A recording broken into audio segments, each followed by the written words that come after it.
The majority conclusion is that these things are real and under intelligent control.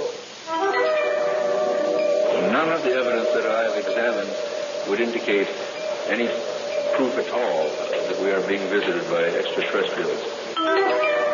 Those are the voices of this country's two leading specialists on unidentified flying objects. Today, Spectrum 95 probes the controversy and mystery surrounding the flying saucer flap.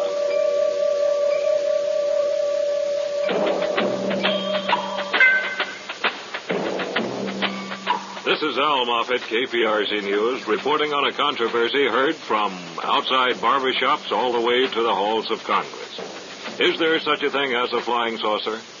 In a moment, you'll hear the actual voices of people describing those they think they've seen. But first, this message.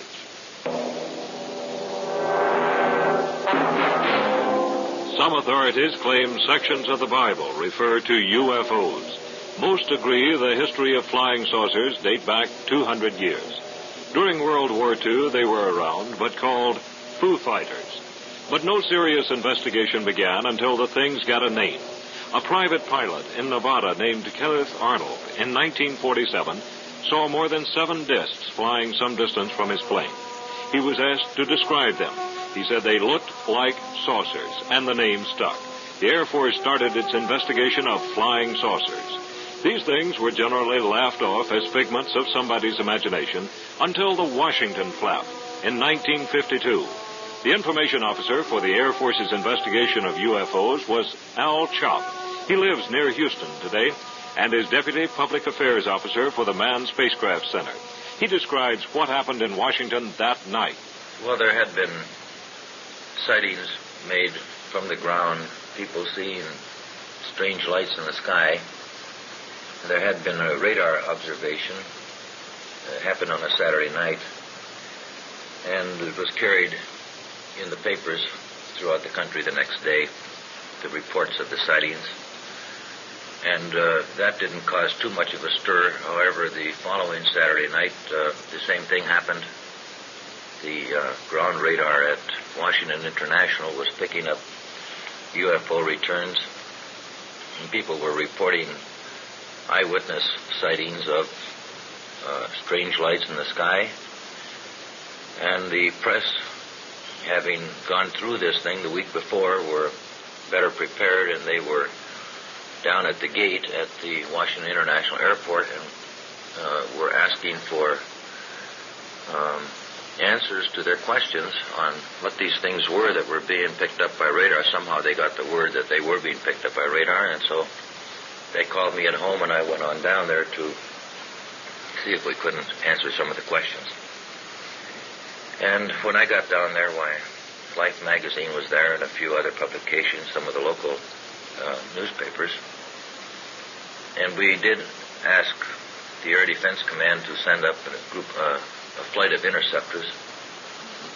They did send up a flight. The flight failed to see anything, although we were getting the target returns on the ground and trying to direct them to the targets.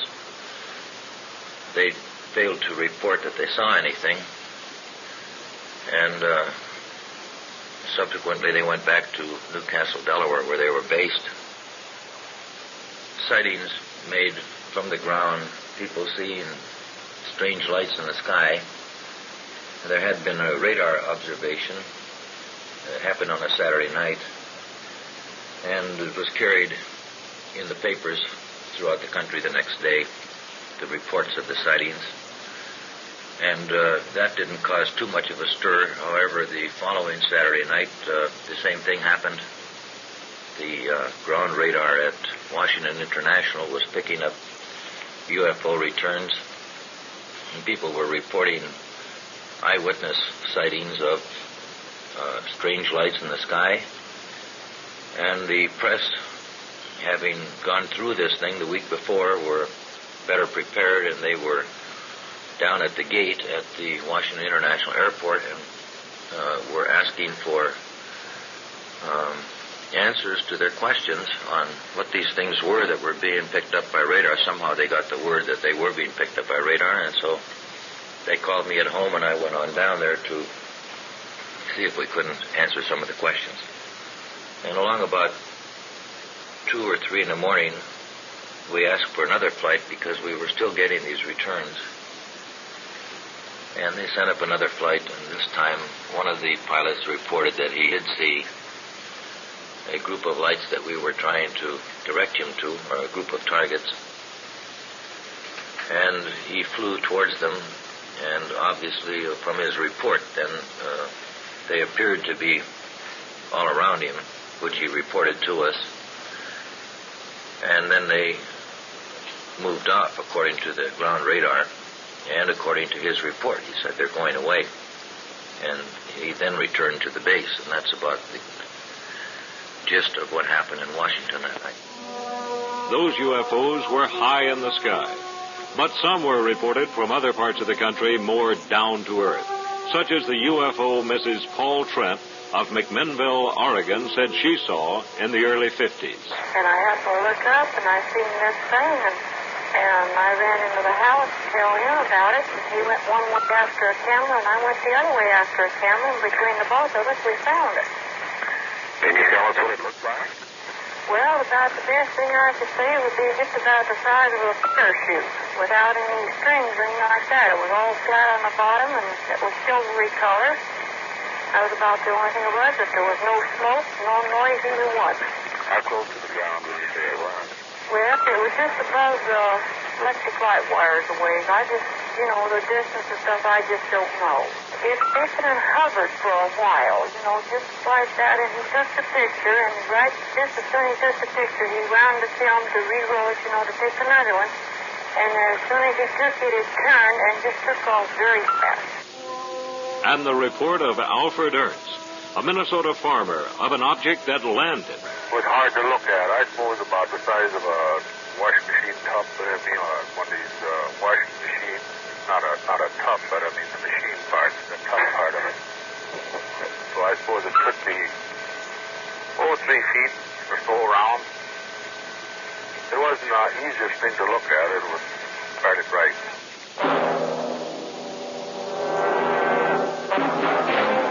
In Dickinson, North Dakota, several years ago, a UFO skipped around over a drive-in theater.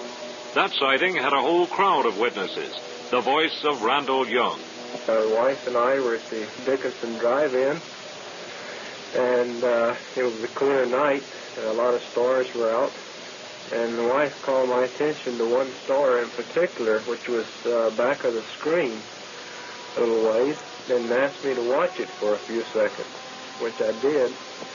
And this star moved, what appeared to be a star, moved back and forth sideways several times.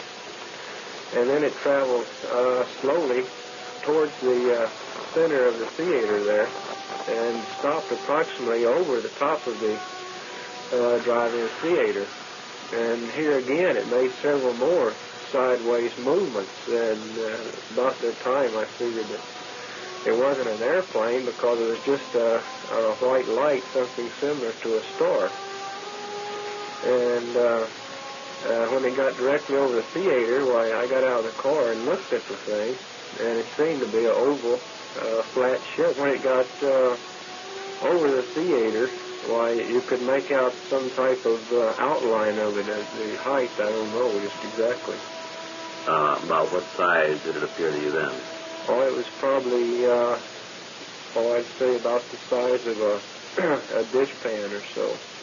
It's common for a sighting to spark a chain of other accounts. Many of them vary widely from the original.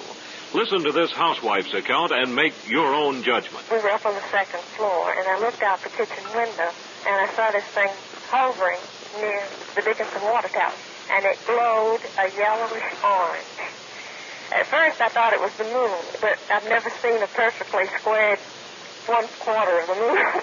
I took another look, and I thought, well, I better get my husband up, so about the time I decided to leave the window to go get him up, the thing started to change shape. And as it changed shape, as if it threw in rockets, and the smoke of an orangish yellow bellowed from the bottom of this thing, and then it just moved off in an easterly direction. An account of that North Dakota flap is told by Airman Don Gebauer, who was in the control tower of Minot Air Force Base when reports began. I was working 40 midnight shift, and this person called in. They said they thought I saw a plane go down. Said they saw some bright lights in the air, and then they spotted it going down, and then the further down it got the brighter light start. And so we took a report on that to begin with, and then about 30 minutes later we got a call from a mobile unit from the air police that guard the missile sites out there. Well, they said they saw the same thing, but it went down, and it came straight down from, they figured, about 20,000 feet. Came down to about 500 feet above the ground. And then they said it shot east of their heading toward to Minot. I don't know the town around there. But anyway, then it went straight, after it got down, it went straight across for about 5-10 minutes. Then it went back up and headed back west again. Now, this couldn't possibly have been a plane? No, it wasn't, because I checked for AFCON, which their radar consists of covering right around 500 miles of the area around here. And they didn't have nothing except for B-52 in the air, and that was our own B-52. In 1956, a group of men with more than a passing interest in flying saucers formed a private, non-profit organization which they called the National Investigations Committee on Aerial Phenomena, NICAP. From its start, this organization has been headed by a retired Marine pilot, Major Donald Kehoe. He and his co-workers and some 5,000 volunteers conduct their own investigations of sightings. Kehoe has been, from the start, very critical of Air Force investigations and what he calls the withholding of facts. Recently, Kehoe called a news conference in Washington to say these things are from outer space. He cited many of what he termed prime examples, such as what happened in Exeter, New Hampshire last year. Recently, in the famous Exeter case up in New Hampshire, and probably most of you are familiar with that, the Air Force did publish an answer and later retracted it. Now, for those of you who may not be familiar, this was a report by 2 veteran policemen of Exeter, New Hampshire, and a teenager, 19 years old, who first saw this device and went to the police. They went out to the scene, and skeptically, and when they got there, they found exactly what he had described, a very large object hovering close to the ground with lights flashing in sequence, creating such a blinding glare that it lit up the ground for about 300 feet. It even caused animals in nearby buildings which couldn't see this object to get upset, horses kicking their stalls and whinnying and so on. Now, this was we made this report public, and it was picked up by John Fuller of Saturday Review of Literature and later published in Rook. And somehow that had more effect than any group of sightings that we put out in the last 5 years, probably because of his prestige and the fact that he didn't have any axe to grind. He really went up there and taped interviews with all of the witnesses and came back and said there seems to be no doubt that this thing was there and it's real. The Air Force at first said that this was a mistake caused by low-flying aircraft, and the police officers were very much incensed by being called incompetent. They stated, well, this was wrong. There were not low-flying aircraft. This was definitely an unidentified flying object. The same thing happened in another case that very same night, which was not so well known, down in Texas. On the night of September 3rd, 2 deputy sheriffs saw a strange object in the sky, and they parked their cruiser with the lights on near the side of the highway to watch it. They were Brazoria County Chief Deputy Billy McCoy and Deputy Sheriff Robert Good, both of Angleton. We asked Chief Deputy McCoy to describe the encounter. As we were leaving Damon, I noticed all over on the right-hand side of the highway there, going towards West Columbia, I noticed a bright purple light over there that looked like it was right on the horizon. We were talking about various things, and I called this light to Mr. Good's attention, knowing that he was real familiar with that area over there. And he said, well, it's probably a light on a pumping station or a light over to a ranch. They've been putting quite a few of those mercury vapor lights in. And I said, well, it just looked too purple to be a mercury vapor light to me. And we continued driving, didn't stop at that time. And I kept watching the light, and as we traveled down the highway, there appeared to be a blue light just seemed to appear right out of this purple light. We were just almost parallel with the light. And as we drove, well, this light, the blue light, seemed to move further over to the right.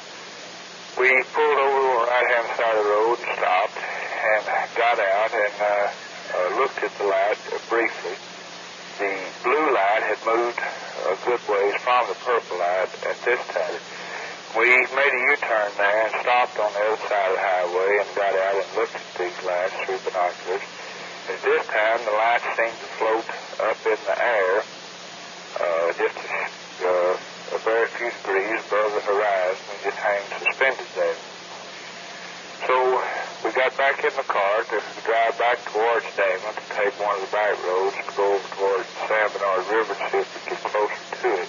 And we had driven, I guess, about a half a mile back towards Damon. We almost stopped again. We didn't pull off the highway. We were just barely creeping. There was no traffic on the highway. And Good had his window down on his side. And he observed the lights again with the binoculars. And they seemed to still be in the same position as they were. So he laid the binoculars down and said, well, you watch it, and I'll drive on back that way.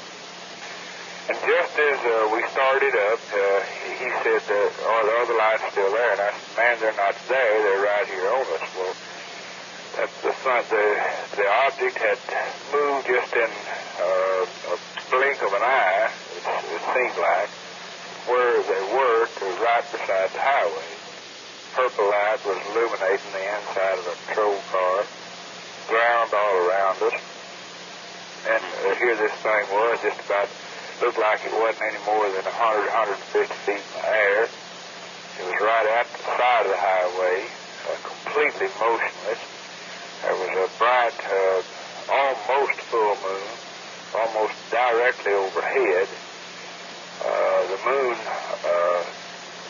illuminated the object. We could see the outline very distinctly. We could see the shadow on the ground underneath it, and my gosh, it looked like a football field.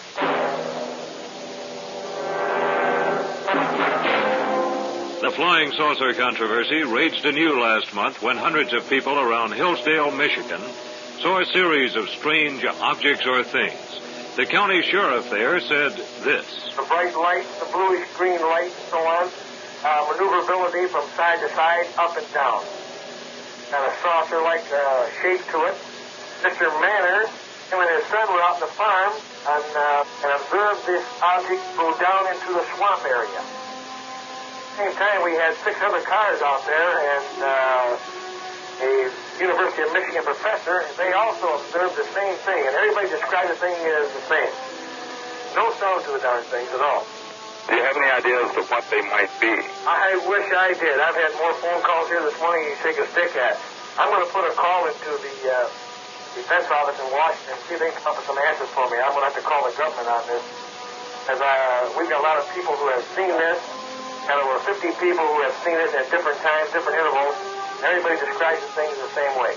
Do you think, Sheriff, these might be visitors from outer space? I don't even want to guess at this. I don't believe it yet, but I can't doubt my men. Quoting one of my officers this morning, he said, Sheriff, I've seen it, but I still don't believe it. A co-ed at the University in Hillsdale saw the thing and described it like this. Sarah Robichaud. Last night around 11:30, we'd been watching the storm that was taking place here, and we looked out our second-floor dorm window and saw what appeared to be a house almost in the middle of the arb. But we realized there wasn't a house there, so we kept watching it, and it had a yellow glow, and the lights were fluctuating. And we watched it for a while, and it was hovering, or seemed to be, because the lights were fluctuating and almost going around. And then so we called the civil defense because we'd been asked to call and give a direction and a time. And he called the police. And as they drove up the Arab Road, their red lights bothered whatever we were seeing because it moved up and down and to the right and left. Mm-hmm. And the lights fluctuated even more. Mm-hmm. And Then they came back down the road, and the civil defense man drove around the back of our dorm, and his lights shone across the arb. And this also bothered it because it became very bright, and then it became very dim, and it started to move back across the horizon. So we kept watching it, and the civil defense man came up to our room to watch it, and he watched it for about a half an hour, and he would say it was definitely a UFO. That civil defense director is William Van Horn. His report is considered by NICAP one of the most authoritative ever received. Peered out, looked out the open window. Here the UFO was approximately 1,000 to 1,500 yards from us. I observed this with binoculars. To the right was a red light, and to the left was a white light. A red light at the time that I first observed it was a dim orange in color, and the white light was a quite dim white. The beacon from the airport sweeping over the area was coming around there, and the object seemed to get within a certain distance of the bottom portion of the beacon ray of light and became stationary. It appeared as if it were attempting to avoid this light from the beacon. It would then remain there for just a few moments and then start its descent back down, and as it were coming back down to the ground, approaching the ground, the lights would become dim. This, in essence, is what we observed at that time, Tony, and through the binoculars, I estimated the distance between the two lights to be approximately 20 to 25 feet. The Air Force's chief UFO investigator is a Northwestern University astrophysics professor named J. Allen Hynek. He went to Hillsdale, investigated, and reported the citizens had seen swamp gas. Whether Hynek was right or not, there are sure to be many co-eds and citizens of Hillsdale who remember that incident the rest of their lives. For instance, Madeline English, do you believe in UFOs? About 1 o'clock, I was looking out the window, and I saw a white glowing object with red lights, and it wasn't an airplane. Yes, I believe in UFOs. Joe Wilson, were you frightened? Of course I was frightened, wouldn't you be? I'm not sure. Well, when you see something strange out your window, especially out a girl's dorm window, and lights, and you don't know what they are, and you watch for 2 hours, you're frightened.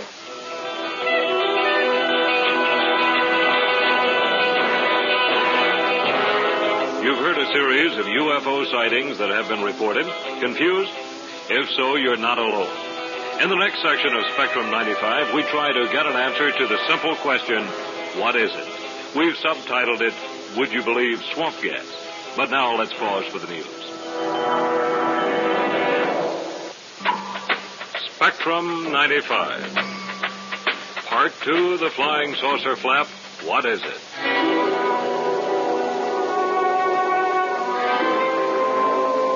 The question, what is it, seems simple on the surface. But with unidentified flying objects, it's complicated by the fact that there are no materials ever taken from a UFO, only reports of eyewitnesses. The director of NICAP, Major Donald Kehoe, has little doubt what these things are. Here's his opinion. Now, these have been evaluated. These sightings have been evaluated by our staff, by scientists, engineers in their various fields. The majority conclusion is that these things are real and under intelligent control.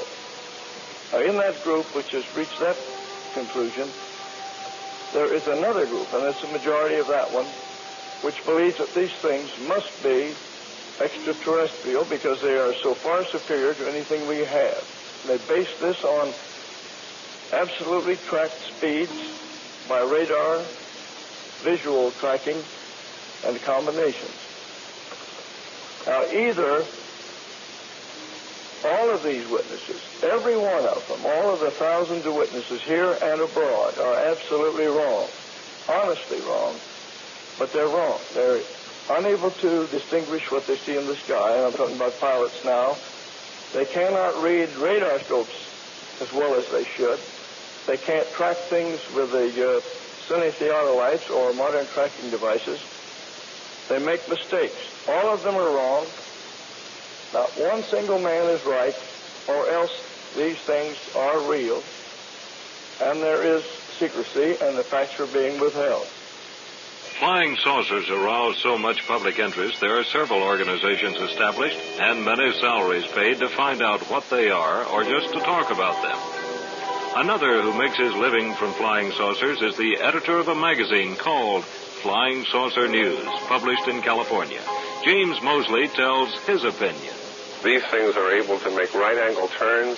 They make no noise, such as our jets make, and they travel at speeds which are incredible even today.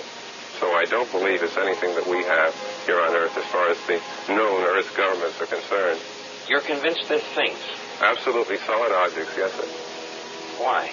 Because in some cases they've even bounced bullets off them. In many cases, teenagers out in California a couple of months ago shot at one of these things and heard the ping of the metal before the object took off. What might be there? UFO means unidentified flying object. Well, of course, we think that it could be from another planet, but we can't prove it. It could be some part of our natural environment of the Earth, which is unknown to our present-day science. If I knew what flying saucers really were, I'd be perhaps in Washington as an advisor to the government. I certainly don't know what they are. As we mentioned, the chief Air Force investigator is Dr. J. Allen Hynek. None of the evidence that I have examined would indicate any proof at all that we are being visited by extraterrestrials. How many unexplained cases are there? Something like 646 out of 10,000. But you're confident there are explanations which just have not yet been discovered, is that right? I think there's possibly a whole spectrum of explanations, and one should not jump either to saying something is utter bilge and nonsense, or jump to the other conclusion that we are being visited. There are probably hypotheses and answers in between. But Kehoe tells of a case he knows that convinces him flying saucers exist. This was a report by the commander of a Navy Super Constellation transport, which was flying the Atlantic from from Europe to Gander, bringing back Navy crews that had been on duty in the European area. They were flying at 19,000 feet and about 100 miles out of Gander when they saw some lights down apparently on the surface of the water very close to it. The captain banked to take a look, and immediately these lights spread out very rapidly and disappeared except for one, which came straight up toward them and, of course, increasing in size. And when it got to their level, it could be seen as a huge flying disc about 350 feet in diameter. They described it as roughly a diameter 4 times the wingspan of the Connie. This object came at them so rapidly that the commander and everyone in the cockpit thought they were going to be hit head on. It flipped to one side, past the wing, and came back so swiftly that no one knows whether it merely stopped and reversed or whether it made a lightning-like turn and came back. But at any rate, within a few moments, it was back pacing this Navy transport. It did it for about 10 seconds, and then it tilted up and climbed out of sight at a speed of about between 2 and 3 Mach. That was in 1956. But I regard it as an especially important case because this commander, they were all interrogated by Air Force intelligence at Gander and later by Naval intelligence when they got down to Patuxent. 2 days later, the commander was visited by a scientist from a super-secret agency in Washington, and that's as far as I'll go to naming it, but you can guess what it was. He had a folder of photographs, not sketches, but photographs, and he showed these to the commander, and the commander said it looked just about like this one, and picked out a photograph of a flying disc. And then he asked the scientist, said, I had always thought this was nonsense, until the other night we were scared to death by this thing. What's going on? And in effect, the scientist said, thank you, Commander, and picked up these photographs and left.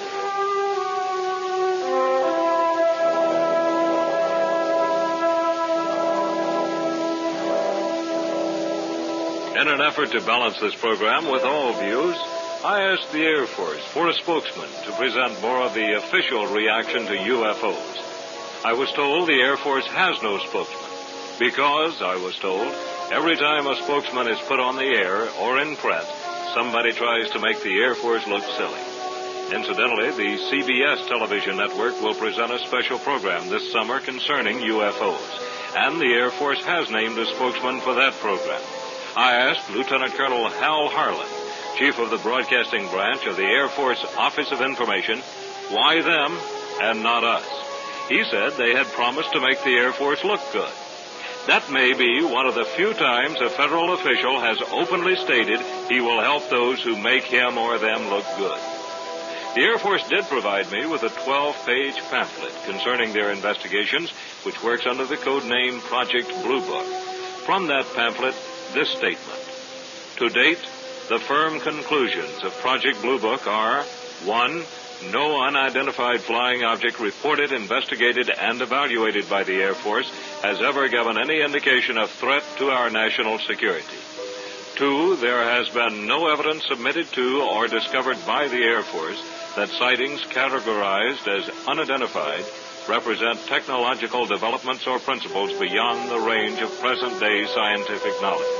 And 3, there has been no evidence indicating that sightings categorized as unidentified are extraterrestrial vehicles. You'll recall that Al Chop was the information officer in the early 50s for the Air Force, and he investigated about a dozen incidents during that time. What does he, personally and as a representative of no organization, what does he think they are? In the early days of this investigation, I was, like most everyone else, I believed that a startling piece of news was imminent, that we would find that these things were interplanetary spaceships. And the evidence at that time, at least the eyewitness sightings, seemed to point that way, and so perhaps it was wishful thinking in a way, because man is always intrigued about the possibility of intelligent life on other planets or from other star systems visiting us, and perhaps giving us the benefit of a very advanced technology. However, the lack of these things to come to pass over the past 20 years, I am now quite convinced that this is a natural phenomena of some sort that will continue. I don't see any end to the controversy of whether they are interplanetary vehicles or not interplanetary vehicles. And I don't think anything can be proved from a scientific standpoint because there is a lack of material substance that can be analyzed.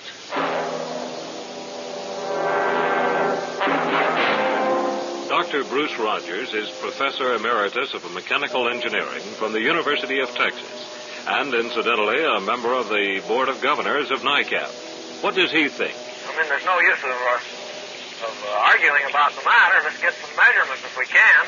We found most university professors in such fields as physics, astronomy, and so on extremely reluctant to comment on flying saucers. Even some who told us flatly, I don't believe in the things, refused to say that on the air. There were several, though, who felt the public has a right to know how scientifically trained minds regard these UFOs. Such a man is Dr. Tom Hudson, Assistant Professor of Physics at the University of Houston. Again, the simple question, what are they? Well, certainly, out of all of the observations that have been made, some people saw something, and I don't know how much more than that you can say. Some of the observations have been made by people who are trained to make observations, such as a deputy sheriff, or in some cases, say, an airline pilot sees something, or someone else who's a trained observer, but does not have a scientific background. The trouble with trying to then break this further down is that the person who's trying to analyze and discover what this object was that was seen has to take statements from a non-scientific person and extrapolate these statements into what he thinks the scientific explanation of what this individual saw could be.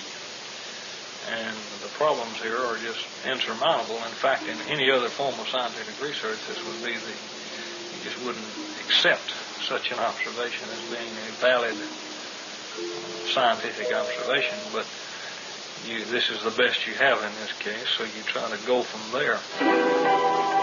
Richard Hall, Assistant Director of NICAP, disagrees. A number of astronomers, physicists, chemists, mathematicians, biologists, and other trained scientists, including engineers, have reported UFOs. One section of our report will detail their sightings. The director of Houston's Burke Baker Planetarium is Dr. Arman Eramonagay. KPRC's Ray Norton spent quite a bit of time with this astronomer discussing what UFOs may or may not be. Dr. Eramonagay gave this answer to Ray's question of what are they, and the answer is so complete it may stand as a basic lesson in flying saucer watching. By definition, we say UFOs, unidentified flying objects. Unidentified means that they must not be known celestial objects or known celestial phenomena or known natural phenomena. And of course, in the planetarium field, in the astronomical field, we know the celestial objects, what they might be. Many people report even meteors or bolides, that is, very large meteors or fireballs that are seen in the sky. They stream through the sky and sometimes in red or blue or white or green. They're immense fireballs. They're not seen frequently, but every now and then they do streak through the sky, and they're large objects that strike through the Earth's atmosphere and burn up. And as they burn up, of course, we see this tremendous glow. These, of course, are identifiable. We know and we can, by good description and through several observations, be able to identify these as, and therefore they are no longer UFOs. The reason I want to bring this up before answering your question more directly is because we do get a lot of calls. Does the planetarium get calls? Yes, we do get calls frequently about these things, and also the Air Force frequently will call us when they get a report and they want to see if this report might have a celestial explanation, something astronomical. And so I just want to take advantage of this point right now and and indicate some of the things that have been seen and are definitely celestial. Another important thing that is seen frequently is the planet Venus. The planet Venus is an extremely brilliant planet in the mornings now. It can be seen before the sun rises around 5:30 in the morning, and it's so extremely brilliant, so much more brilliant than any other star or other celestial object, that people frequently are just surprised at seeing this tremendously bright object in the eastern sky. And since the Earth rotates, it rises in the east and goes higher and higher in the sky until the sun comes up, so they see it move. And for the moment, they might not be aware that the whole sky is moving because of Earth rotation. So this is another object that we frequently get another object that is referred to as unidentified until they check and find that it could be the planet Venus. There are other celestial objects. A person, for example, noticed that there was a star close to the moon, and a few hours later the star was at a different place in the sky with respect to the moon. The reason for this is that the moon revolves around the Earth, and over a period of 1 hour, an object will move 1 Earth diameter away from its previous position. That is, the moon is moving toward the east. The star would move to the west from the moon, 1 moon diameter every hour. And so these objects are seen to move, and again, they cannot explain what it is. And of course, here's a known object, just a star, and the motion of the moon causes it to move that way. Other objects that people see are satellites such as the Echo 1 and 2 and Pegasus. Some are going in a polar orbit, that is moving roughly north and south, and others east-west, in an east to west direction, or vice versa. So these are moving star-like objects. Some go rather brilliantly. Are there particular times in the orbit when the sun will catch them and make them glint? Exactly. In fact, that's another thing that makes them strange. They expect to see it lit up from one horizon to the other. But it might be that a satellite will glow close to the horizon and then blink off because it goes into the Earth's shadow. It's eclipsed, in effect, by the Earth's shadow. Others will glow only while they're close to the zenith because they're low enough that only when they are at a high point will the sun's glow reflect on them, and others, of course, at different portions of their orbit will glow. So these objects, it seems, usually it will occur only once. It will not blink twice. It will, while it's eclipsed, be dark. It will brighten and then, of course, become dark again. So satellites is another celestial phenomena that's frequently misinterpreted because people do not look up the sky enough and realize what some of the things can be. And, of course, as we said, meteors and bolides are moving, moving very quickly, and there are not too many bolides, but nevertheless, that is frequently reported. The planet Jupiter is a very brilliant one. It does not twinkle. None of the planets, when they're relatively high in the sky, twinkle. Only when they're low, close to the horizon, do planets twinkle. Stars twinkle. So twinkling objects usually are stars, and if they're give a steady light, they're planets. Jupiter at times, because people don't realize that the planet can be so bright, is reported as an unknown. Now, getting to your initial question, which I avoided with good reason, what are these UFOs? These that cannot be identified as natural phenomena, either celestial or meteorological, that is a weather type of thing. I might mention before going to this, you see I'm trying to avoid your question. As anyone does. A sun dog is another object that can be seen during the daytime. There's a halo, sometimes two halos, around the sun. And sometimes one tiny portion of this halo, 22 or 46 degrees away from the sun, just a tiny portion of it glows, and it may be red or some other color of the rainbow, or just white. And so it appears at these two angles from the sun. It's due to refraction from the high ice particles in the sky. And so sometimes these appear as unknown objects.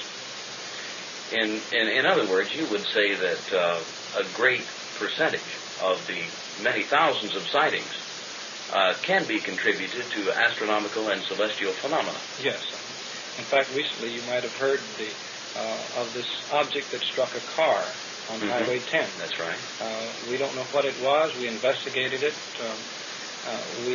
We searched through all the areas where the grass was relatively sharp, but there are areas that have cattails and deep grass, and so the object might have ricocheted into off the road, and so we cannot report on that.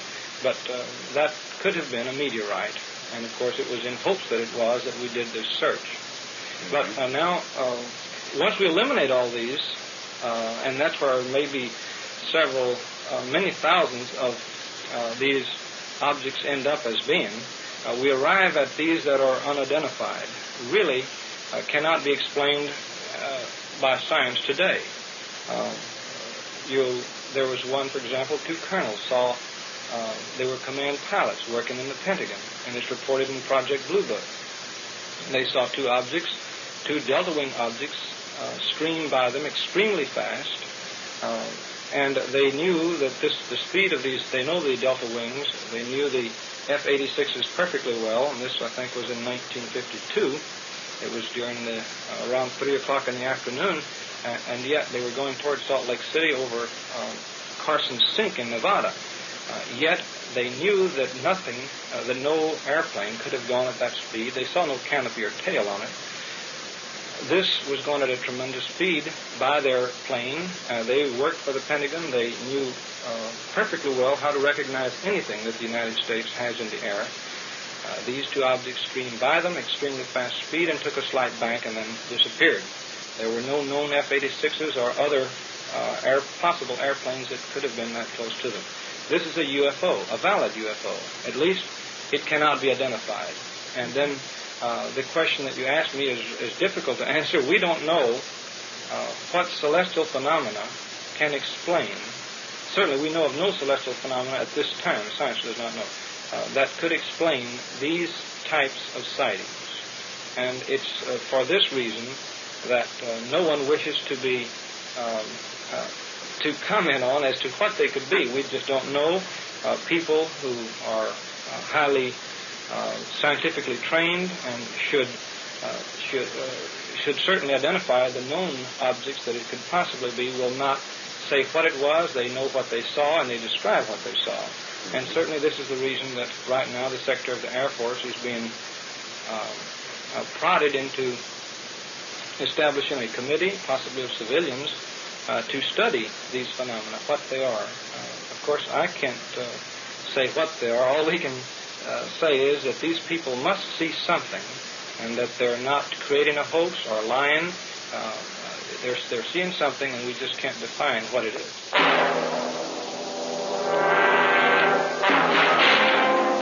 Finally, we ask our favorite question of a man who had seen something that cannot be explained. Chief Deputy Billy McCoy, what was it? I have no earthly idea of what it was. I'm a firm believer in the fact that it wasn't something from this earth. I don't believe that the United States government or any government on this earth could have a craft like we saw and could have kept it from the public this long.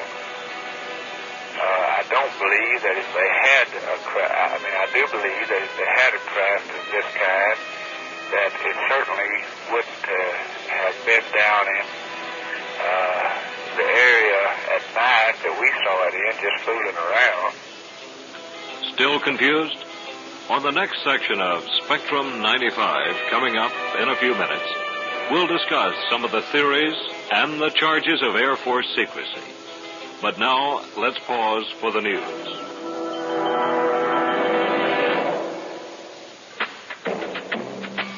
Spectrum 95, Part 3, The Flying Saucer Flap, Energy Pockets, and Little Green Men.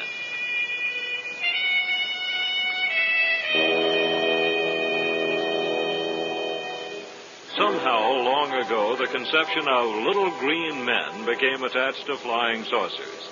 The effect is more serious than it sounds on the surface, because many persons, fearing ridicule by their friends, will spot an object and refuse to report it, because jokers will say, "Did you see any little green men?"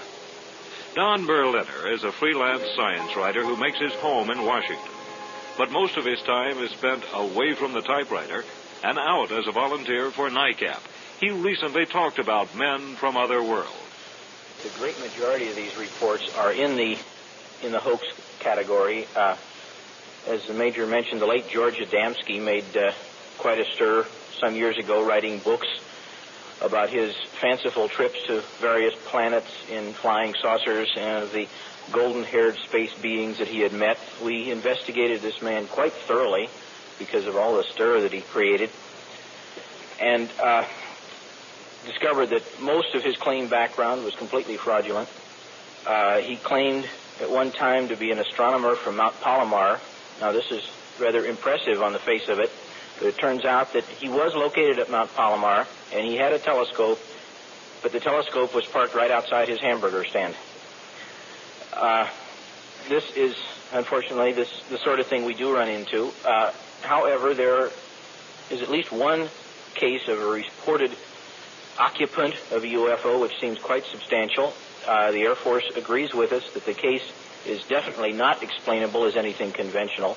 It occurred in April of '64 in Socorro, New Mexico, where a highly respected police officer who had had quite a bit of experience tracking meteors with the New Mexico Institute of Meteoritics reported seeing two small suited occupants near a UFO, which, after it left imprints in the ground and scorch marks on the mesquite bushes and the earth. Dr. Hynek, the Air Force investigator, was on the scene, and Arman was on the scene.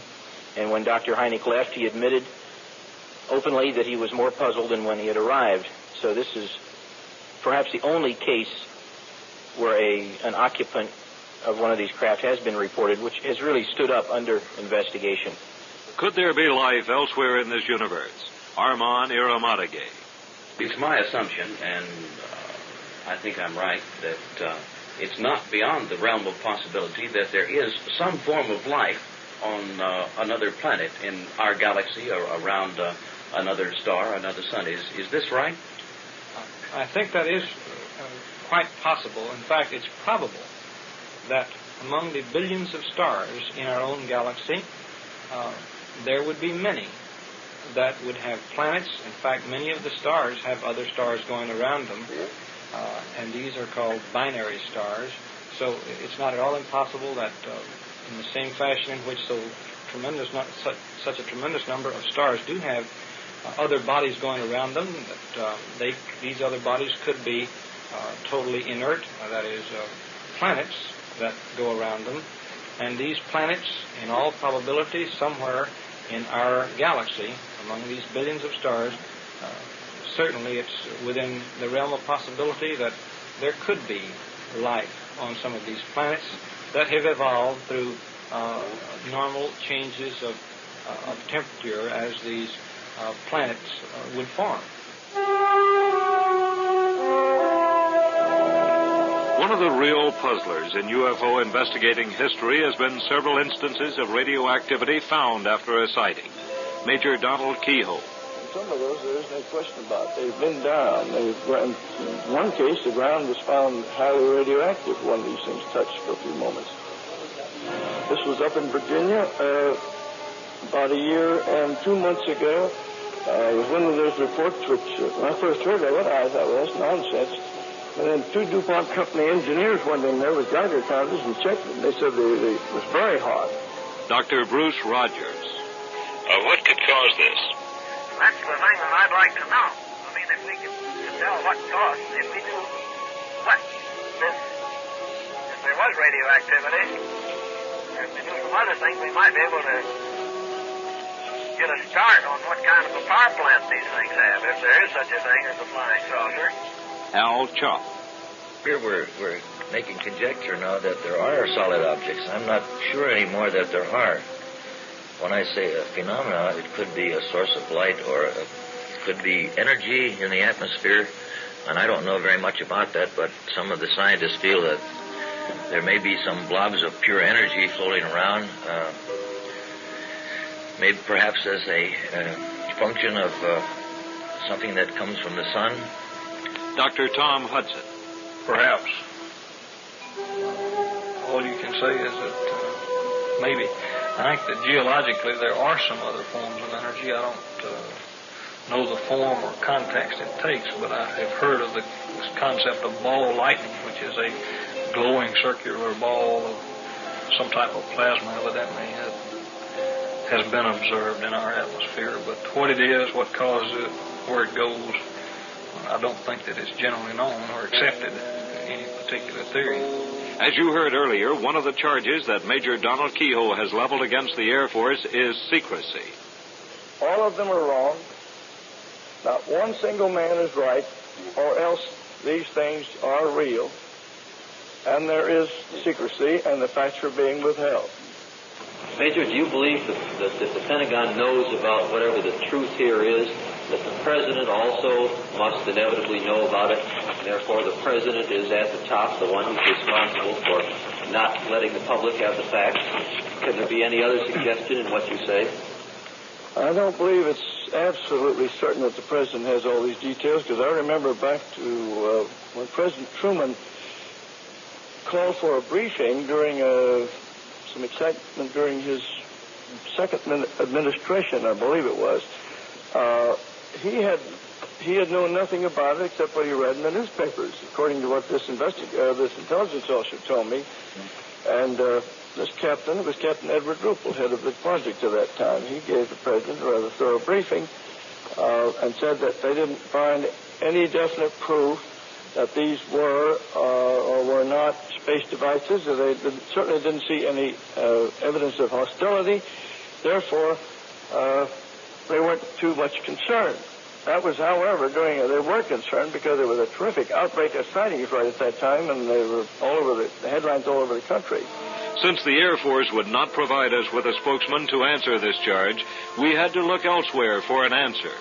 We want to make this report as objective and unbiased as possible.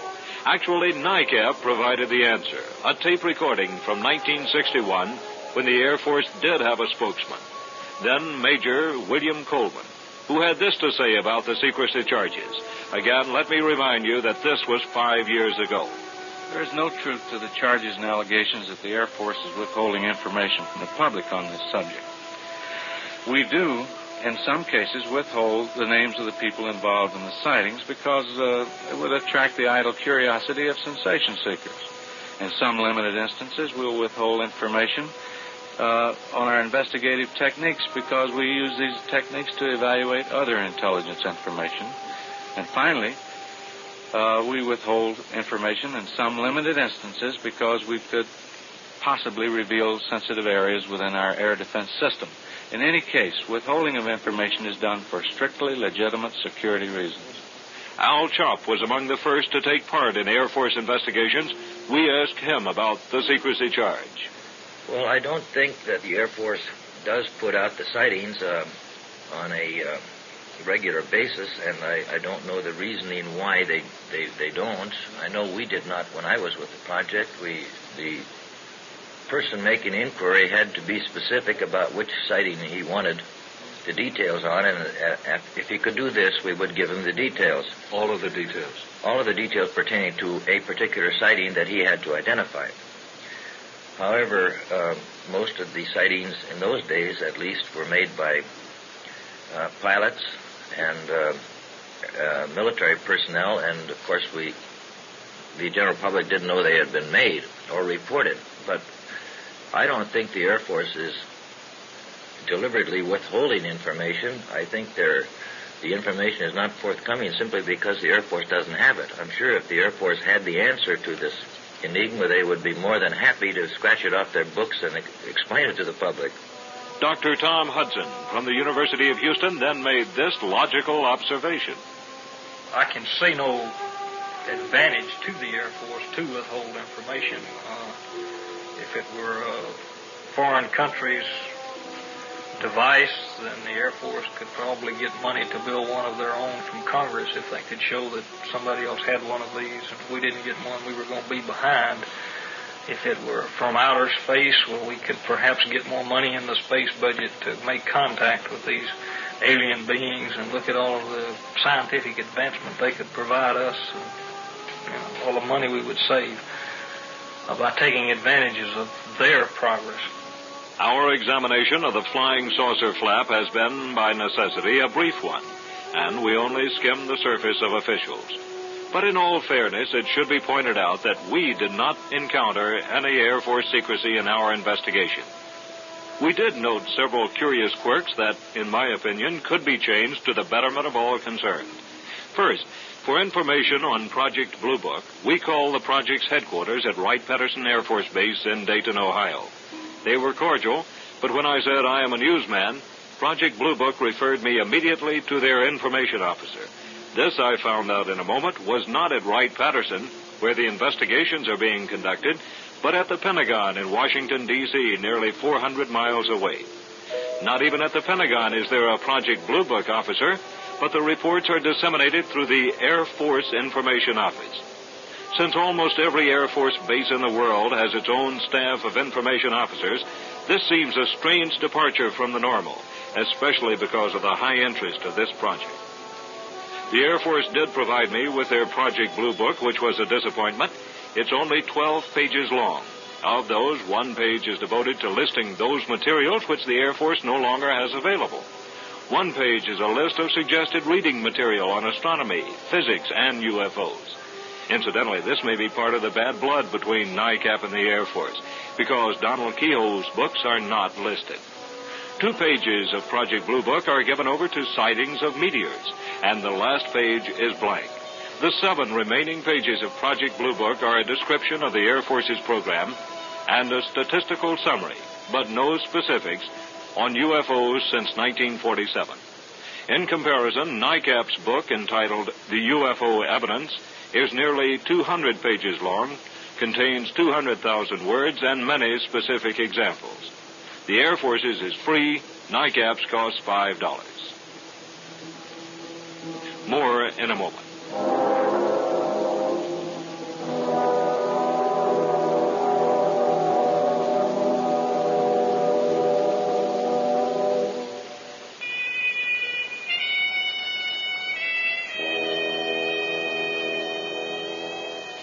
What can be done to find out the origin, whether earth-locked or extraterrestrial, of these mysteries? There are several plans, some reasonable, some, well, for instance, a retired Army major named Wayne Aho says he is negotiating to place observers in the 600-foot-high Space Needle at the Seattle World's Fair site. This former Army intelligence officer says he plans to place 2 spotters armed with telescopes or binoculars on both sides of the tower and keep them on duty night and day to look for flying saucers. Is the Air Force currently doing a competent job of investigating?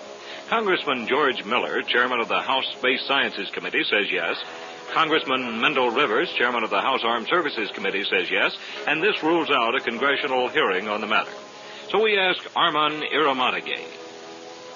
And I think that the Air Force is being concerned with the defense of our country and certainly wishing to advance our scientific knowledge as much as possible of anything that can possibly be seen in the sky. Would be that branch of government that could best handle this, the investigation.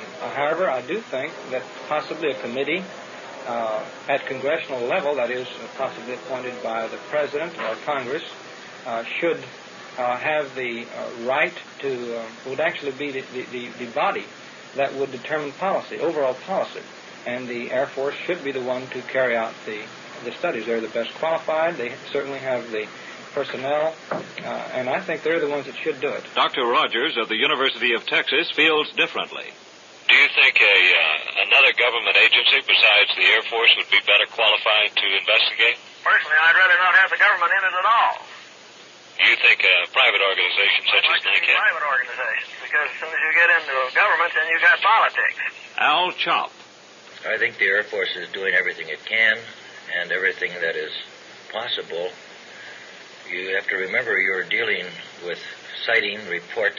You're not dealing with objects or something that's physical matter that you can hold in your hand or analyze or put under a microscope and measure. These are things the scientist needs to do in order to tell you definitely what these things are. I think on the basis of investigating sighting reports, verbal from people, and a scattering of still pictures, the Air Force is doing everything humanly possible. And they certainly are doing it in a serious vein. I don't think they mean to ridicule anybody, but it's kind of an impossible task. Tom Hudson. My own opinion is they're doing as good as anyone else, and probably better than most would do, because of the vast physical facilities that are already in place that they can call on to track an object if it makes a radar pattern, or they can call on a fast fighter to go up and see what this object is, or if there's an object in this particular point in the sky that's been observed. And no other federal agency could do this without going through somebody. Here's how the Air Force investigated the Brazoria County episode. Major Leach come down from Ellington, and he brought an artist with him. We went over to that area. They drawed a whole sketch of the area, put in everything that was there, put in the craft as we described it, in the vicinity that we described it, took a bunch of radiological readings over there. They didn't find anything. We had a couple of showers of rain since then. The area was scrutinized very thoroughly by them, and they took statements from Mr. Good myself. And this was all forwarded then to Wright Patterson. Professor Hynek called me on the telephone. I spent probably an hour on the phone with him going over all this. He was triangulating all of the degrees in our position and how we saw it and all. And this has been the last that I've heard of them, but those people treated us very nice. They were just as, seemed to be just as concerned about this thing as we were. And I couldn't ask for any more cooperation or any better investigation than they done that I know of. Air Force plans to delve into its investigation even more thoroughly. Dr. Hynek says he will pick a score of unexplained cases for closer scrutiny. I picked some 20 cases. Nothing particular about 20 is the number, but just I thought, let's see what are some that have not been explained and which have possible scientific pay dirt in them. And I think those I would recommend that they be looked at quite closely. The flying saucer flap has flapped so loudly recently that the Secretary of the Air Force has been stirred to action. A civilian board to investigate the Air Force's investigations in an attempt to determine whether charges by Kehoe and others are valid. There was a lot of discussion this morning, Mr. Secretary, about a civilian board that would pick out some of the more interesting cases and investigate them. How's that going to work? Well, Air Force has a civilian scientific advisory board. We've had a panel of that board examine the way that we've been handling these investigations, and they say they're quite satisfied, but that they think that there may be some more scientific data to gain by making an investigation in further depth by some such panel, and I'm certainly willing to consider that. I think it may be very desirable to do. Does that mean you're going to go ahead with a civilian group? We have already, and I think we will continue it and perhaps expand it. A final observation on this flying saucer flap of 20 years. When I contacted the Air Force Information Office while investigating the charges by Major Kehoe, I confronted Lieutenant Colonel Harlan of the Pentagon with Kehoe's statements. Harlan said that Kehoe is a private citizen and entitled to his views like everybody else. Kehoe is not only a private citizen, he heads the largest private organization in the country investigating these reported sightings. In addition, he is a retired military officer, a pilot, and a firm believer in flying saucers.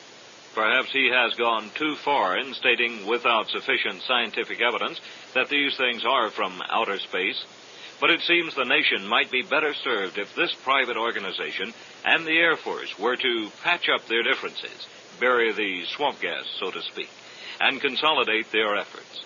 Such a precedent has been set with the Civil Air Patrol, again with civil defense. NICAP might be more useful if the Air Force were to brief NICAP members on how to investigate sightings, the questions to ask, official reports to submit. A study of these things by 5,000 volunteers all over the nation, reporting facts to a hard core of top-flight scientists and engineers, could do no harm, and such an investigation would certainly provide more information than, say, a congressional hearing, for instance. The differences between NICAP and the Air Force seem to be surmountable, with only a little compromise on the part of each.